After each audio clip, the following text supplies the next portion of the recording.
Encounter is brought to you by the Broome County Council of Churches, where we connect compassion with needs as we inspire growth with dignity. You'll find us in special places throughout the community.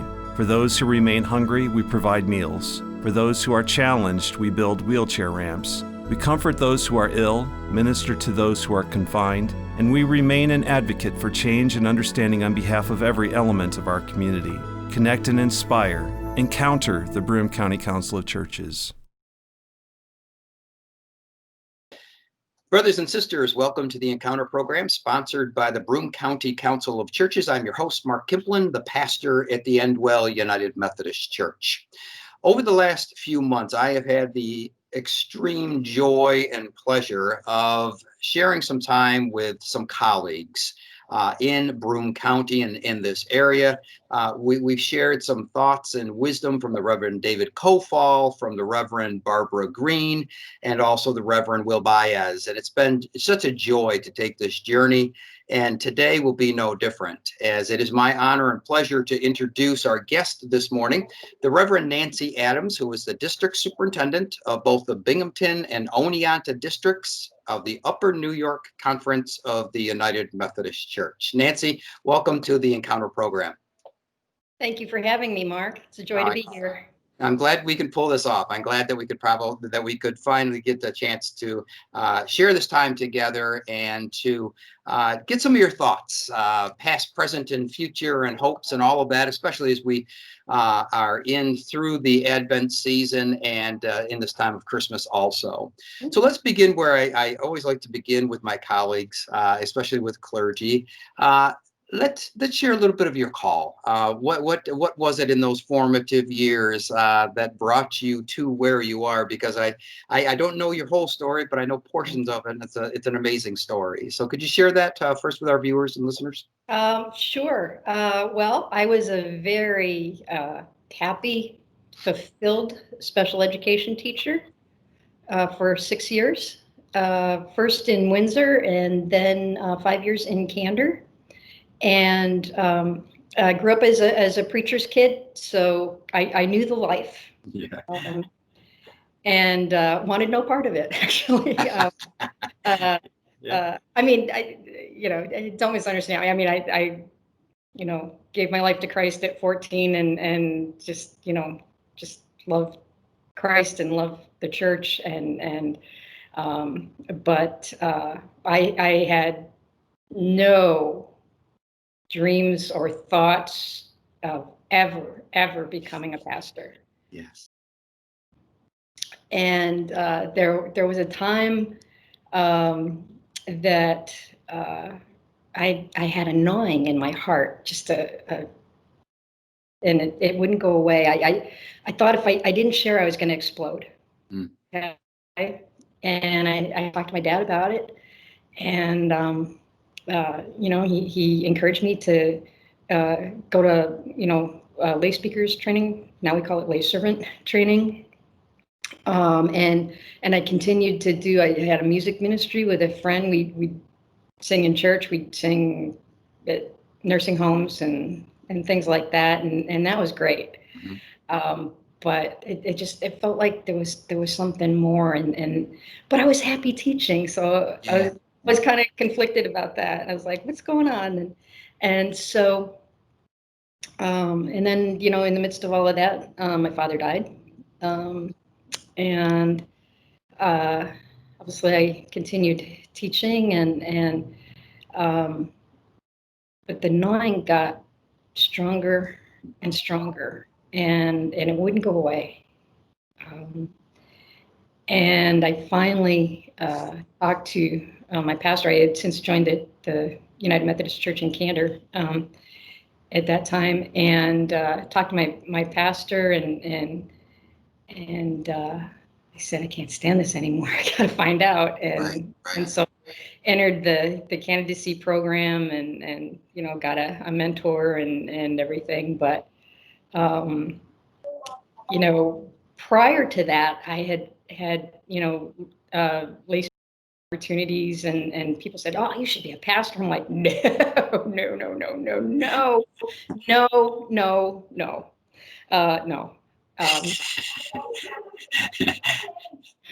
So anyway, but I enjoyed those preaching experiences very, Yes. very much, Yeah. and would often take my guitar into the pulpit because that was a good thing to hide behind. So, Yeah. but I really, really, like I said, I had those comments that, people would say, "Wow, you really," I'm like, "No." And I later realized that's what John Wesley called the outward call. That other people noticed it before I did. Yes. And the inward call came much later. And so I'd say the gnawing was probably a year and a half or so. Mhm. I just, it was just like that constant Yeah. presence there. And then, I went through the candidacy process to try to discern my call. And some days it was, yes, yes, yes. And some days it was no, no, no. And so, and then it got to the point where I just couldn't stand it anymore. And I said, all right, God, I'll go to seminary. And, Yeah. and in that moment, like a second later, that gnawing was replaced with peace. And I went, oh no, it's real. No hiding now. Yeah. Yeah. That's amazing. But I had every excuse in the book. I had, I'm not articulate, and my pastor said neither was Moses, and I said, I'm happy teaching. He said, oh, you'll still teach. And, I mean, Yeah. Yeah. so, Now, let me yeah. ask you this. This kind of piques my curiosity. Having two children, and grew up in that arena, who went on to teach and are educators themselves. Were there things about the church or the being a pastor in which you saw in your dad that just in those times as you discerned all of that I really don't want to do that? Is that what it was, or aspects of that? I, I think it was times when he would come home from a meeting, frustrated. Not that ever happens, Oh, but never. I've heard about it. yeah, Yes. okay.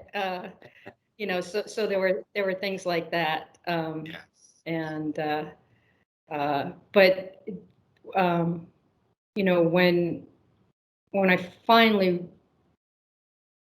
realized that God was calling me to ordain ministry, um, you know, it was after my father died, and my family said, "Look, don't do this for Dad." I was like, I couldn't possibly.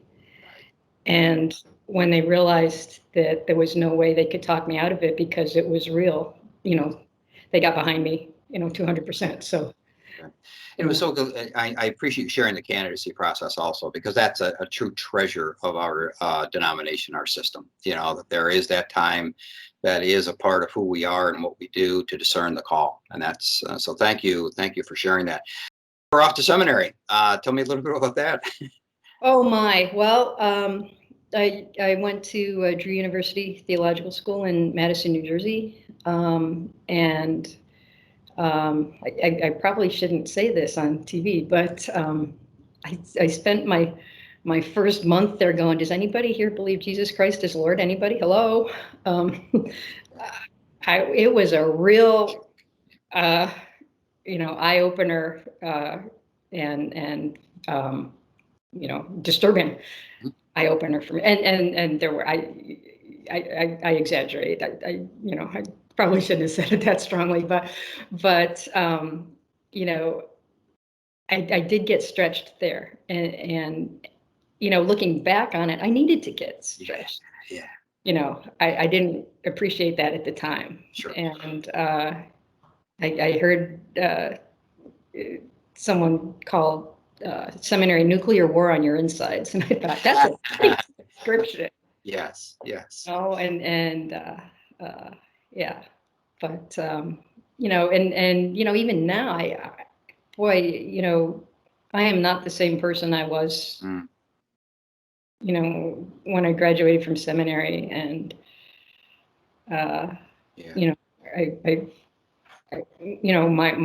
my thoughts and my theology is developed more, and the practice of ministry will do that. Indeed. Yes, indeed. Friends, I'm thrilled to have the Reverend Nancy Adams with us this morning, the district superintendent of both the Binghamton and Oneonta districts within the Upper New York Conference of the United Methodist Church. So you graduate after that nuclear war of the inside and such things. I love that. I'm going to steal that from you. And then the appointment process comes. Can you share us a little bit of that experience from? Oh, sure. My seminary roommate and I would get the map out, because she was from what was then the North Central Conference, which bordered the former Wyoming Conference, which I was part of. And so we got out the map and figured, we'd get in, neighboring places that weren't far from each other. Well, that certainly didn't happen. But my first appointment was Hartwick, Mount Vision, and West Lawrence on the Oneonta district. And what I later found out, I was going to have my first baptism in Hartwick. And I went, there wasn't a freestanding baptismal font. And I went looking around, and there was a baptismal dish. Okay. Like a silver, like sterling silver dish. And it was in a velvet pouch, and I pulled it out, and it said, "Given by W.M. Adams, M.D." That was my grandfather's brother. Wow. And because my grandfather served Hartwick. Okay. From 1913 to 1917, I think. Wow. And his brother, who was a physician, actually died in that pandemic back then. So, it was just incredible. I guess I didn't mention, I am a fourth generation pastor, so it's got some heritage there. Quite a heritage there. Yes. And that first appointment was enlightening. It was what adjectives can you put to that? And I look back and I think, boy, those people were long suffering.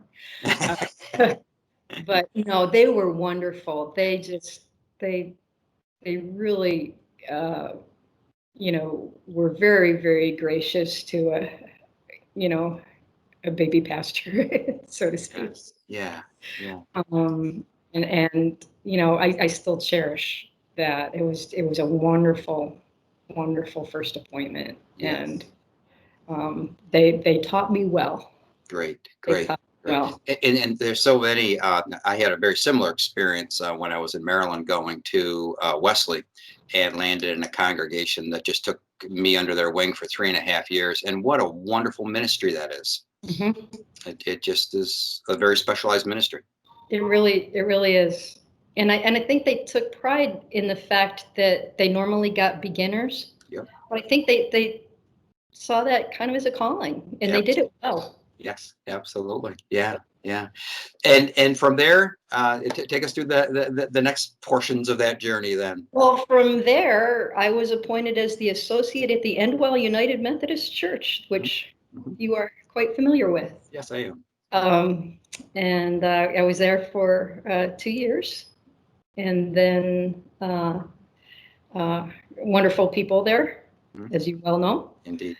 And then on to Park Terrace in Appalachian, and for 6 years, and then down actually on the Scranton district for 4 years, and then back up to North Valley.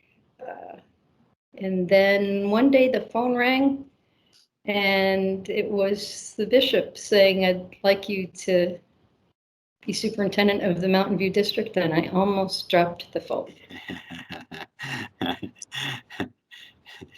So, And here you are. and here I am. Yeah. What? And that was Mountain View, and now I, obviously just came to Yeah. Binghamton and Oneonta. So. Yes. Yeah.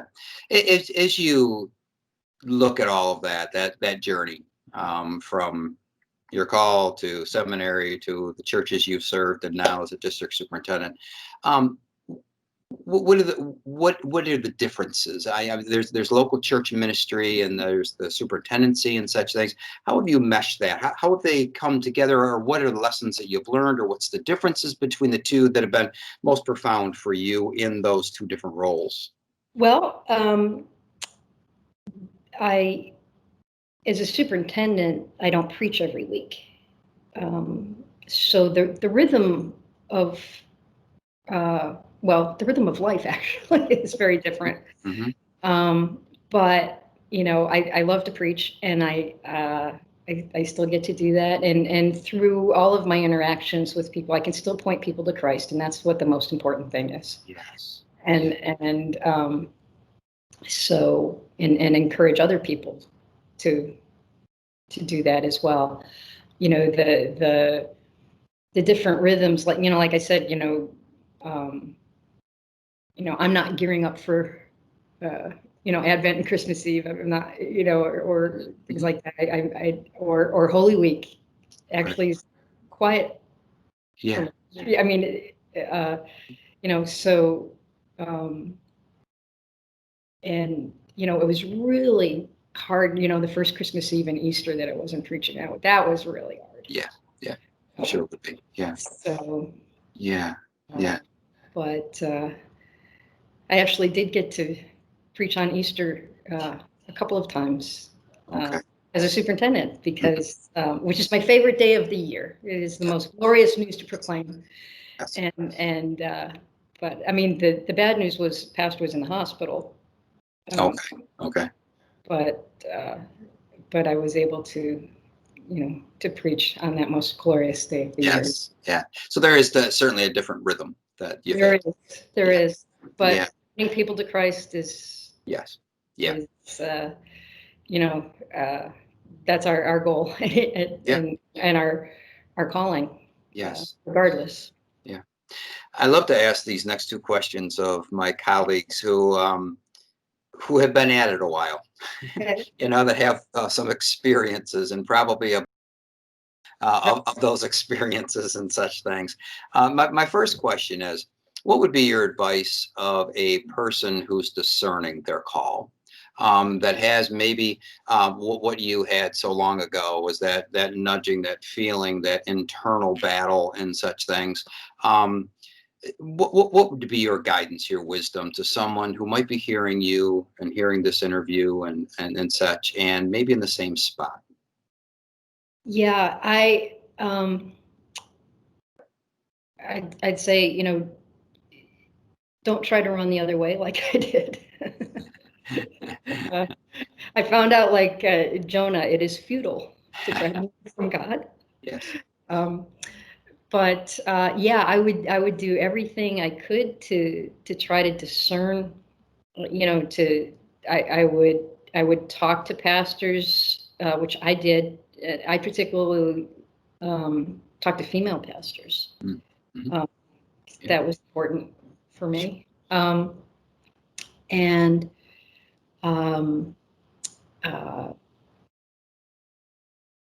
I guess I would want people to know that, being a pastor is not a higher calling than something else. I think the highest calling any of us has is to do what God's calling us to do, regardless of what that is. Right. And all Christians are called to ministry. Yes. And some are called to pastoral ministry, or ministry of a deacon in the church. And so, and I'm just, one of my favorite parts of annual conference is when the bishop asks folks who may be trying to figure out if God's calling them to come forward. And that's just such an exciting time. Yes, it is. Yes, it is. Yeah. Yeah. My second question is this, but first, let me share this to our listeners and viewers. We are with the Reverend Nancy Adams, the District Superintendent of both the Binghamton and Oneonta districts in the Upper New York Conference of the United Methodist Church. What have you learned about ministry, about people, about faith, about the church, about I guess I'll a little caveat here that if someone who is just starting out comes to you for your wisdom and are there certain things that you would tell that person's or people through the lessons that you've learned in ministry? I mean, I remember starting out and I was just a sponge trying to get to anybody who knew anything, and some of it was sage and some of it not so much. But what would are there a few things that you would share that you've learned about fill in the blank during this time? So with regard to ministry? Yeah, ministry. Yeah.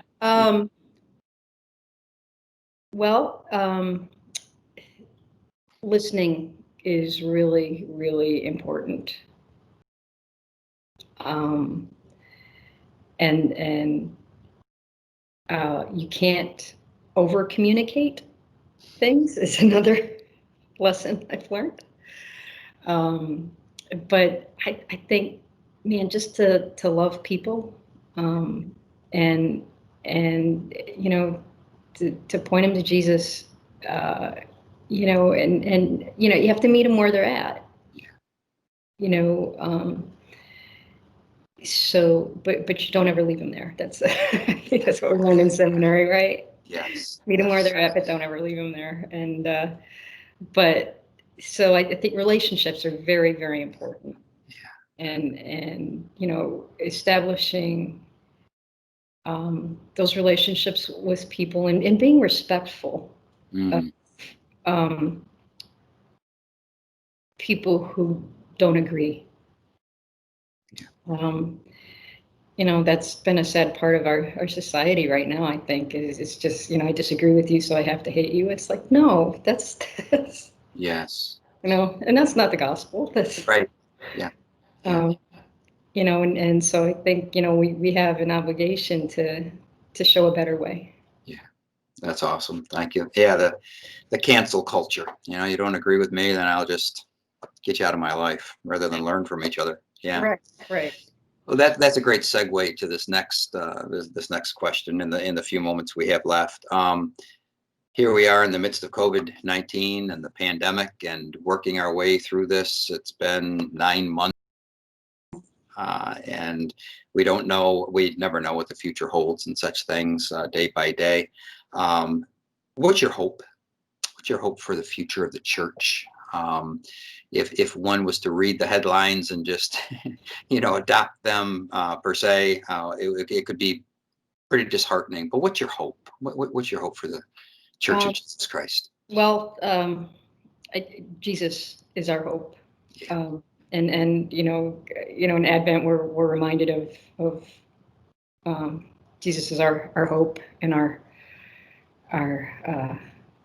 love and our joy and our peace.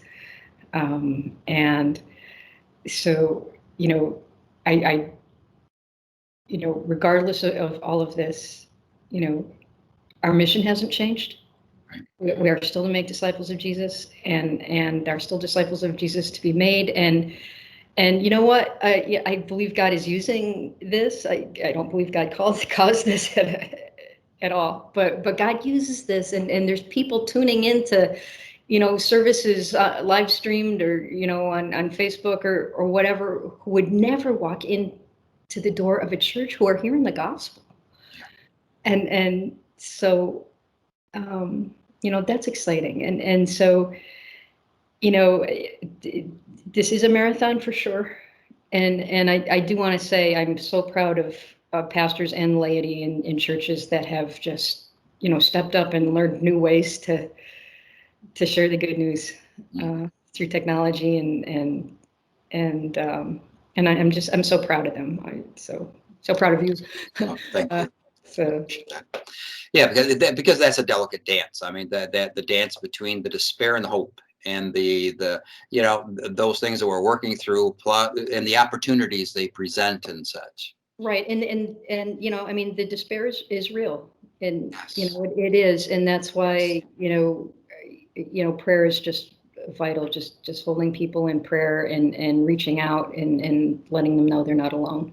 Right. So important. Yeah, because we could do more damage by pretending we don't see the despair rather than addressing it and providing that hope and a way forward. Right. Yeah. Well, let me ask you this. Our time is coming close to an end, and I always like to end with this. Is there anything in about 20 seconds or so that you wanted to share that you haven't really been able to do so at this time? I'll give Uh, you the last word. oh wow. Well, just that in this Christmas season, just a reminder that Jesus is Emmanuel, God with us, and that God knows what it's like to be human, makes all the difference in the world to me. And so I just wanted to share that. And Jesus is Emmanuel always, not just at Christmas. Yeah, amen. Nancy, thank you so much. It has been my honor, brothers and sisters, to have the Reverend Nancy Adams as our guest on this Encounter program as she continues to lead the Binghamton and Oneonta districts in the Upper New York Conference of the United Methodist Church. And I know I speak for Nancy in this moment. We wish you all a very blessed Advent and Christmas celebration. Indeed, Emmanuel, God is with us. Thank you so much for sharing today. Have a great day, folks.